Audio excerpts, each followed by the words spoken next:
If you are a games developer and you're working a 14-hour day, 5 days a week, sometimes it's more than that, it gives them a huge peace of mind being able to outsource their financials to someone else and their financial decisions.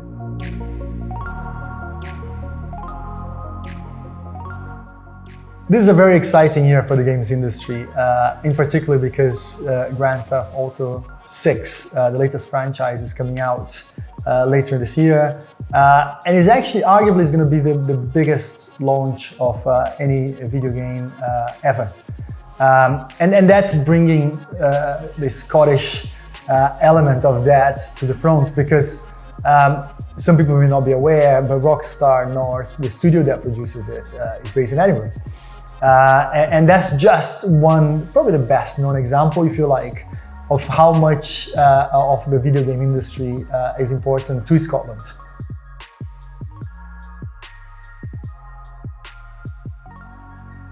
Reality is that the games industry goes a long way back in Scotland, back to the late 80s actually. And Scotland, or certainly the industry here, has had played a part in a number of games that people may not be aware of.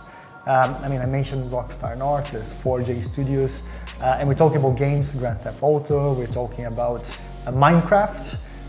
These all have a number of Scottish fingers in there, and it plays a big part to the east of Scotland. So Dundee is a very well-known hub for gaming, not in the UK, but globally, it's a very well-known.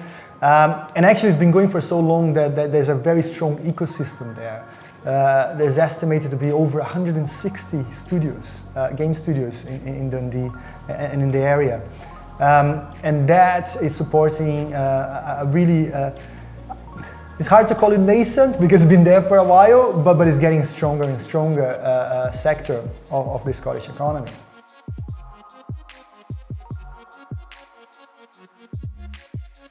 It's quite a complex industry, and as Marcelo has alluded to, it is a globally significant industry, but it is quite idiosyncratic, and our in-house research team, our analysts who specialise in looking globally at the games industry, can help contextualise the opportunities and the challenges that are very unique to this industry.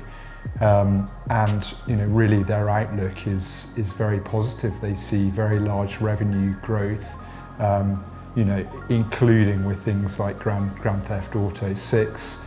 And when you think that the annual revenues of this industry will be approaching $200 billion, and to put that into context, that's almost double all film and music revenues put together, you realise that it's very an interesting industry and area to be involved in.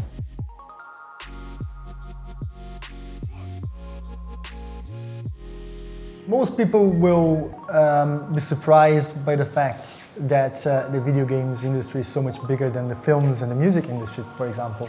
And that's probably because there's this perception, which is quite dated, of teenager, historically perhaps boys, playing computer games in their bedrooms.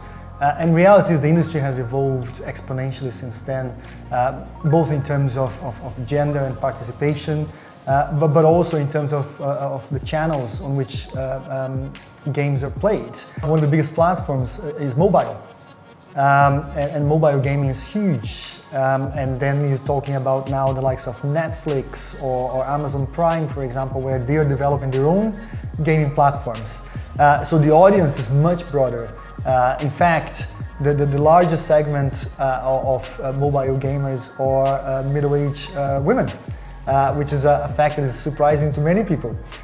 So yeah, it's the target audience is much broader. The way you're delivering the product is, again, it's more mobile, not in terms of the mobile, but in terms of you're on the move, and it's easy to access.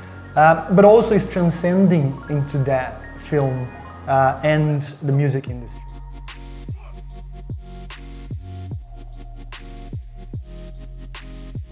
A key part of the service that we are providing at TrinityBridge is focused at the individuals. And that could be a founder of a studio, or it could be one of the games developers, coders, if you like. I think the industry in particular has a very long research and development span, if you like. And it's well known, the fact that there's a lot of pressure on developing and delivering these products. For example, some of them take a decade to produce. It puts a huge amount of pressure on the individuals. I think that's where we step in, to provide that support that they may not have the time, the capability, or to a certain extent the interest on doing it themselves.